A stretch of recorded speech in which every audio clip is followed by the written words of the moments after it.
Hello everyone and welcome back to Versus, the show that takes the finest entertainment on earth, tosses it into a pit, and makes it fight for supremacy.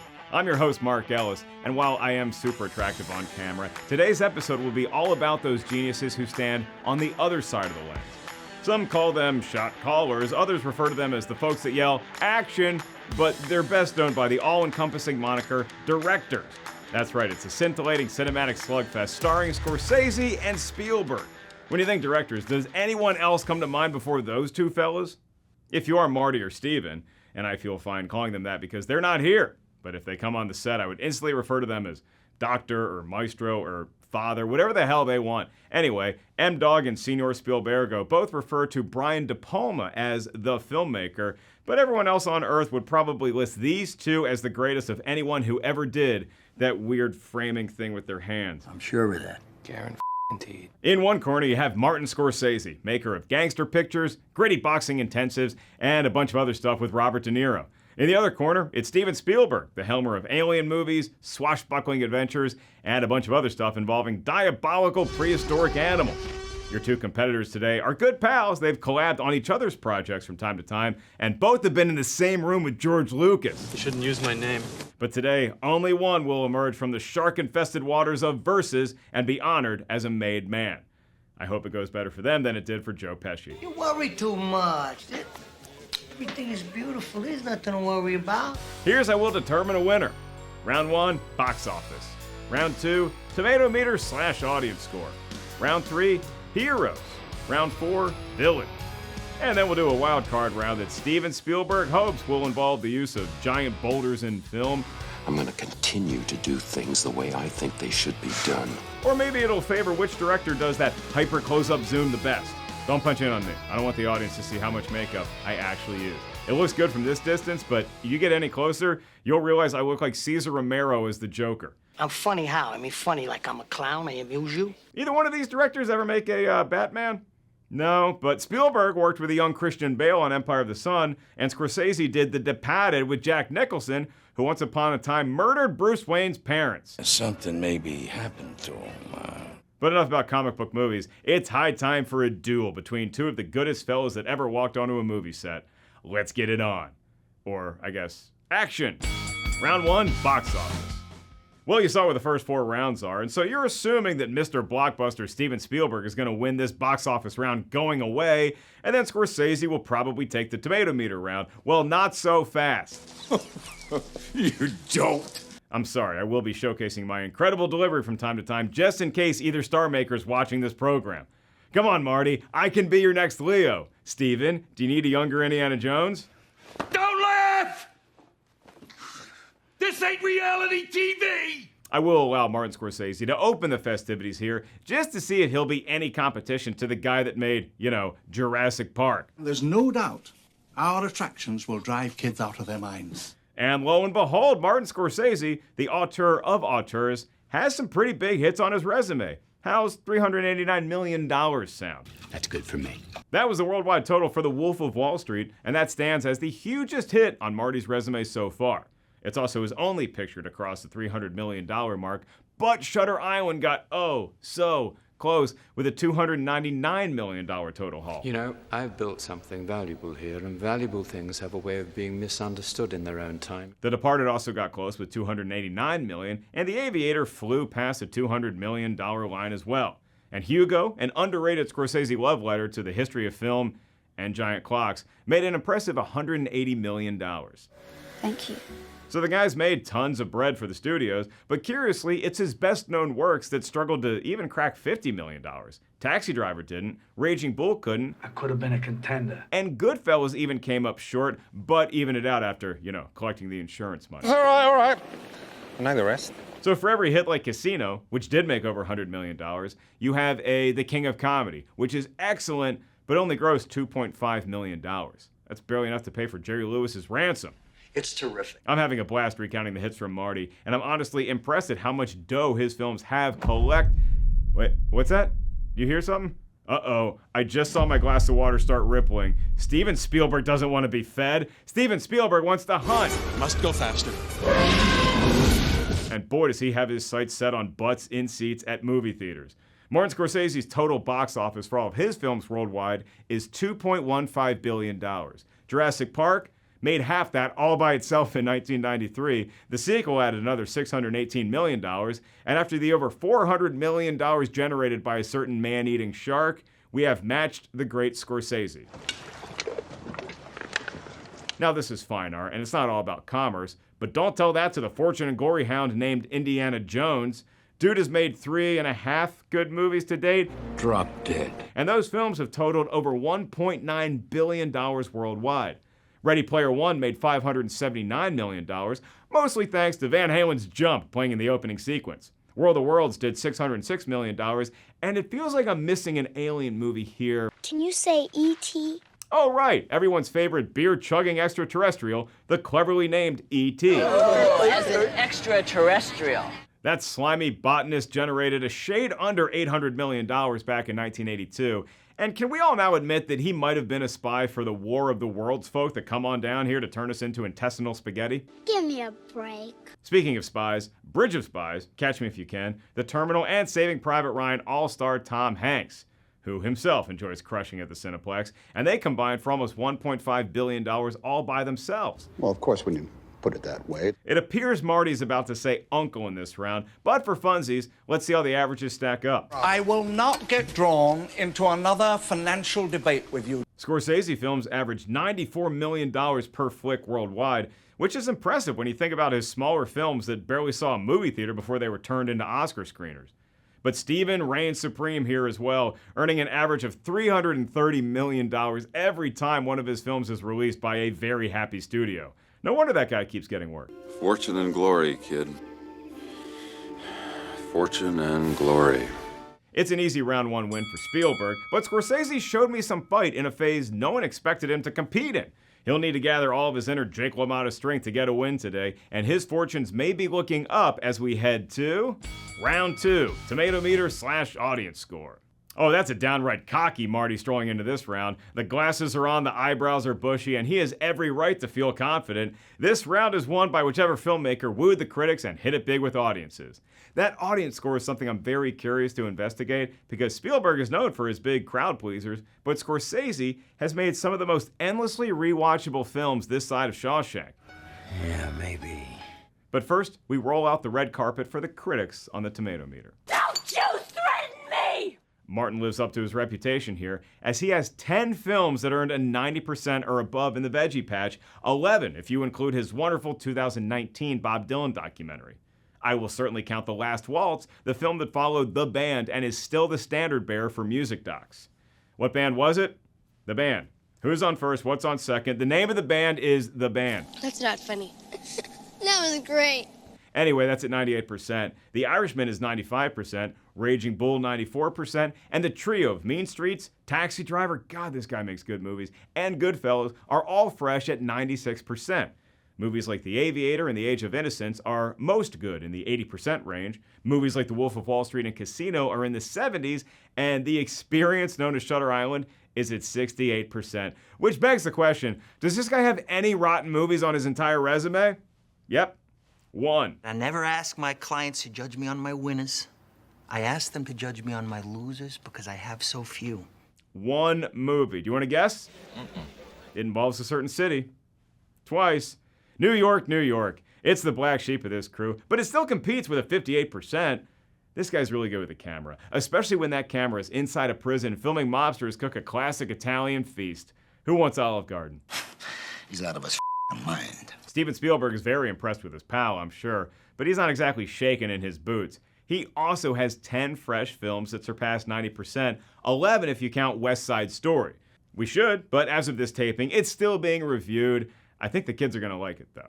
It might Catch Me If You Can, which is 96%, but the overall breadwinner for Steven is still E.T. at 99%. That's right, you little naked weirdo, 99%. Celebrate with your favorite brew, a Coors Original. Jaws and Schindler's List are at 98%, Raiders of the Lost Ark is 95%, Close Encounters of the Mashed Potato Kind is 94%, Saving Private Ryan is 93%, and Some Dinosaur Flick is 92%. No wonder we keep buying tickets to Spielberg movies. They're like really good. I know it's a hot take, but bear with me. Thank you, read and thank you. Scorsese has his buddy beat by the law of averages on the Tomatometer. 84% for him, 80% for Spielberg. If only he didn't make Hook. You must be joking. Look, I know some of you people swear by that movie. It's 29% on the Maître de Tomato. You lewd, crude, rude, bag of pre-chewed food, dude. So Martin's got the edge, but not enough to call this round just yet, so we turn it over to the audience score, and one would think Steven Spielberg can seize momentum. Thank God. On that metric, The Color Purple and Empire of the Sun improve upon their Tomatometer freshness by getting into the 90s. 94% for Purple, 90% for Empire. Oh, and Jaws is still right there at 90%, and Indiana Jones and the Last Crusade juniors its way to a 94%. All told, his audience score average per film is 76%, which sounds odd, and that puzzle is solved because apparently audiences didn't like waiting for Tom Cruise to not really save the world in War of the Worlds. That's his lowest film on the audience score metric, landing at 42%. Even 1941 did better at 48%. And you remember how much we all loved E.T.? Well, it's only 72% on the audience score. Were you rooting for the government? I don't know what they've got there. Scorsese can taste that win like I can taste that pasta from Pesci's mom in Good Boys on their way to bury Billy Bats. Delicious. Thank you. That film is the highest for Martin Scorsese on the audience score, by the by, 97%, followed by an improved Casino floor at 93% and The Departed at 94%. Remember how Scorsese only had one rotten film in the Tomatometer? Well, the same thing is true for the audience score. You want to guess what it is? It's the New York one. But no damage done. His overall per film average for the audience score is 81%. And once again, he tops Spielberg, which means Marty earns his first point of the day. He wins round 2, and we got us a tied game, 1-1. He chose poorly. Round 3, Heroes. So we're tied, and now we have not one, but 2 rounds to examine the intense characterizations brought to magnificent life, thanks to the direction of masterclass instructors Martin Scorsese, and I think Steven Spielberg's on there too. Okay, so Steven Spielberg won the box office round. By the way, I haven't gotten an apology yet for that. And us audiences like to cheer for a hero. But Scorsese took home the Tomatometer round, and villains make for more complex character studies. What I'm saying is that both of these gents have a shot right here, right now, but the advantage has to start with Spielberg because of that sexy archaeologist guy. You wait your turn, Sam Neill. I'm referring to Indiana Jones. Steven and his pal George Lucas dreamt up this character while on one of their patented, hey, I just set a new box office record, let's get out of Dodge vacations to Hawaii. Indy is a hero through and through, but a more human one than first meets the eye. He'll save the day for sure, but along the way, he'll make mistakes with women. I don't like fast women. Fall prey to his impulses and probably end up tied back to back with his old man. I'm sorry you think so. But being a cool guy hero is easy when you're played by Harrison Ford. Just look at him walking down the stairs in the white tux at the beginning of Temple of Doom. That, kids, is a movie star. I'm totally unappreciated in my time. But it's an even bigger accomplishment to have achieved so many iconic moments with said A-lister, and Steven Spielberg gave us such classic sequences as the boulder drop, the mineshaft race, the tank sprint, the opening of the Ark of the Covenant, and a centuries-old knight who is so happy to finally have house guests. Remind me to thank John for a lovely weekend. Add in folks like Tom Hanks as Hand Ratty in Catch Me If You Can, Tom Hanks as James Donovan in Bridge of Spies, and Tom Hanks as Captain John Miller in Saving Private Ryan, and you get a whole lot of Hanks and a bushel of fresh heroes. But if Hanks is Spielberg's heroic muse, maybe Scorsese has one that tends toward the good side of the tracks? De Niro, yeah, maybe we'll save him for the next round. You leave him out of this, he's suffered enough. The man hasn't been able to digest a decent meal in 6 weeks. Although we are sometimes rooting for him against our better judgment in films like Casino. How about Leonardo DiCaprio? Yeah, excellent, fine. Okay, yes, The Departed. He's undercover looking for moles, rats, and sweet mob mustaches. He may fall victim to the dark side of life more than the by-the-book Mark Wahlberg and Martin Sheen, but I will give him credit for being a hero. And he's also a good guy in Shutter Island, if you left early. Mark Ruffalo is certainly an actual goody two-shoes in that. So look, we have some competition here. You're telling me, sonny boy. We're also rooting for Scorsese characters like Hugo, an insane Nick Cage in Bringing Out the Dead, and the Rolling Stones, anyone? Shine a Light is great. Speaking of light, good, and heroes, Indiana Jones rules, Eric Bana in Munich is great, and Tintin is also a definite winner, but Scorsese has the ultimate ace. You remember his movie, The Last Temptation of Christ? I've talked too much already. Silence is better. Yeah, Jesus is in that, so yeah, Martin Scorsese knows a thing or two about making us root for someone. However, Spielberg just has too much volume for Marty in this round. I'm gonna call Jaws a draw because as much as I love Quint, Hooper, and Brody for what they did for Amity Island, Jaws can also be considered a hero to shark kind. I don't know what it was between the Sharks and the Brody family, but I do know all the other great whites swimming out there still talk about Bruce with dear reverence. Gee, the lack of humility before nature that's being displayed here. Sometimes, much like Ray Liotta's Henry Hill in Goodfellas, the star attraction can be good-bad. He didn't rat out his friends, that's good, but he also killed a bunch of people and was a horrible husband to a hero like Lorraine Bracco. Keep out of it! You don't know how I feel! But when he pistol whips Karen's neighbor, that was well earned. I'm putting that check in the hero column. This is all in your mind. But this sort of hero, kind of villain thing isn't just a Martin Scorsese card to play. How about the T-Rex in Jurassic Park? Scary as hell, killed a few folks, but also saved us from cunning velociraptors and is partly responsible for why we got more Star Wars movies. Thanks, Roberta. That's her name.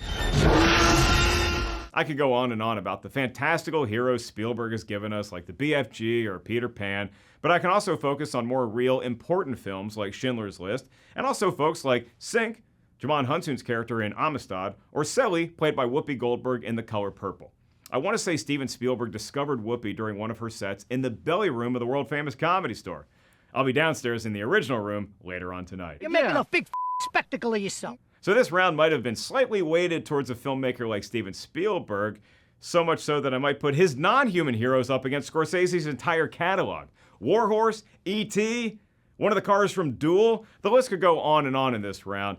Now again, I'll reiterate, Martin Scorsese has Jesus Christ on his side, but Steven has Abe Lincoln and lots of Tom Cruise, and the Washington Post folks that exposed political cover-ups right into Vietnam. So what would Jesus do? Probably give the point to Spielberg, and then ask me to stop invoking his name during a trivial match of cinematic combat. Point taken. Spielberg, by the way, gets the point and is back on top, 2-1. You have chosen wisely. Round 4, villains. If we know Spielberg for his heroes, we certainly know Scorsese for his villains. But remember, if Stevie pulls out a win in this round, he's going to win the whole match. And he's bringing the lumber because he has in his corner, from the classic Jaws, you know him, you love him, he's the best villain in the movie, Mayor Larry Vaughn. The beaches are open, and the people are having a wonderful time. The worst mayor in Amity history sold the safety of his beachgoers just to make a few bucks during 4th of July. That, kids, is the real bad guy. Please, gentlemen. The shark was just hungry and didn't want intruders in his house. You want to go swimming? Sure, it'll cost you a leg and, a kid or two. But evil though Murray Hamilton's mayor may be in Jaws, I can at least say he meant well. The dude's a buffoon, but I'd rather vote for him than, say, Travis Bickle. Bickle was the hero of his own story, but he's a complicated fellow, and the danger he presents to society can certainly be interpreted as villain-like. Robert De Niro continued that trend as Rupert Pupkin in The King of Comedy when he kidnaps a popular TV host in order to forge ahead in his own career. Really? Don't get any ideas, loyal fans. Although it would be kind of fun to have somebody tie me up in a chair, Indiana Jones style, while you host the show. Try it. See how easy it is. You mean I have your permission? Speaking of Indiana Jones, Nazis. I hate these guys, and in large part because they're villains, regardless of whether it's the more cartoonish ones from the indie flicks or the harrowing real-life versions in Schindler's List. They leave an impression on us long after the film has ended.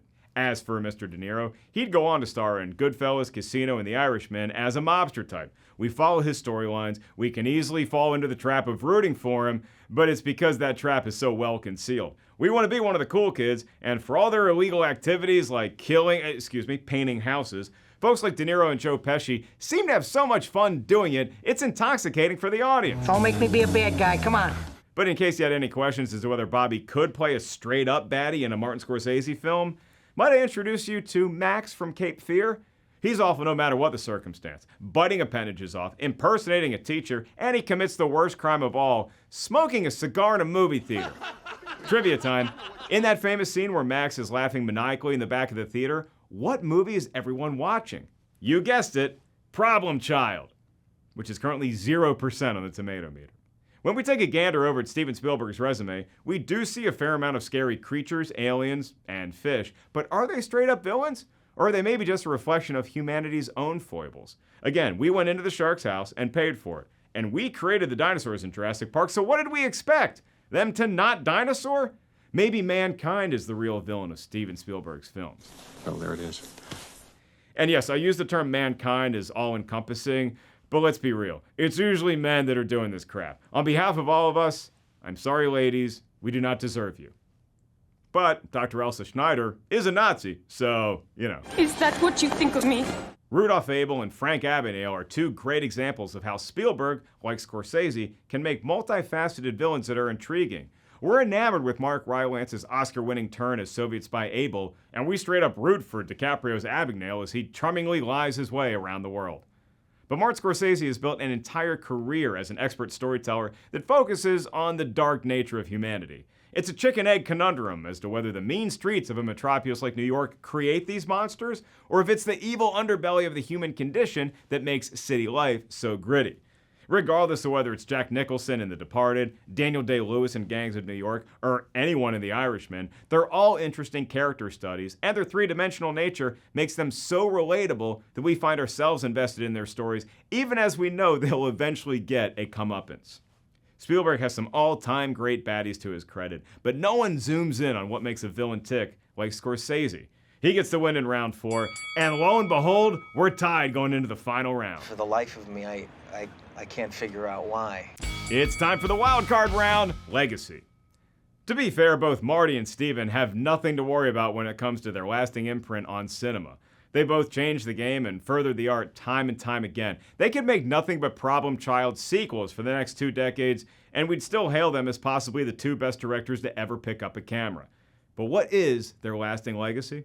For Spielberg, it's a versatile artist whose deft touch when it comes to storytelling knows no bounds. He can go big with dinosaurs, small with spy bridges, and even tell a story about 3 people coming together that feels like a big summer blockbuster shark movie. In fact, Steven has also referred to himself as a director without a style. He simply shows up to serve the story that he's tasked with telling. Look at how he uses quiet human moments in a film like The Color Purple to emphasize heartbreak and resolve. Then check out Indiana Jones and the Last Crusade when we open on a young Indy having the time of his life running around with Coronado's cross. Yet for Spielberg, sometimes when he references his own chameleon-like ability, it feels like he's lamenting the fact that he doesn't have a signature style like, say, a Martin Scorsese. Marty clearly has a sandbox he loves to play in, and it's much more than just flawed humans that broke bad and got an extreme close-up. It's his kinetic energy that he utilizes to tell the tales that reflect our own demons. Travis Bickle's iconic "You Talking to Me" moment, or Rupert Pupkin's misguided attempt at a monologue, shows us that folks may be born with a screw loose, but it's our society that shaped them into the potential monsters that they could turn out to be. A great Scorsese quote about filmmaking. Are you writing this down, kids? Cinema is a matter of what's in the frame and what's out. And what's inside his wheelhouse as an auteur is the frequent use of narration to fill us in on the action, and the guy loves a good montage set to rock music. It's so fun to see this master craftsman in the opening moments of Shine a Light, the concert film he directed with the Rolling Stones, because Mick Jagger will not give him the set list until right before the show, and Marty is all frazzled. All these great tunes he's used in his movies over decades, and now he's at the mercy of the band that created many of those masterpieces. It's fun. Storytime with Uncle Mark. Scorsese showed up on set once while his buddy Steven was making a movie called Catch Me If You Can. Now, Marty was no doubt keeping an eye on young Leo and possibly said something along the lines of, "Hey kid, are you busy for the next 20 years? Then, during production for Wolf of Wall Street the next decade, guess who rolled up? Steven Spielberg. Never one to sit idly by, Steve offered some tips and advice during a day when a few of Jordan Belfort's legendary speeches were being shot.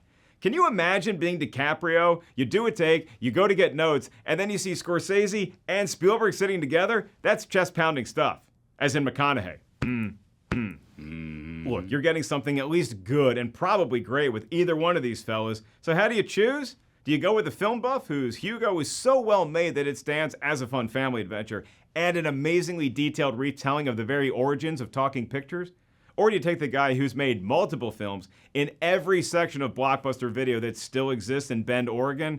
For me, I love all kinds of films, and in my old age, I tend to lean towards the smaller pictures versus the huge comic book theme park movies. But every so often, I do need those big event tent poles that are a great excuse to shove popcorn into my face. Steven Spielberg isn't a director without a style. He's a genius who can mold his technique to serve any story, no matter how big, small, or intergalactic.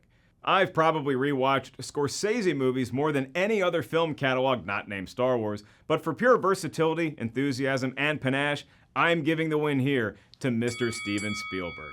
Congrats! Now, you know what? Prove me right. Go make a Problem Child sequel. I'm sure it'll be fresh. And that's how we do it here at Versus.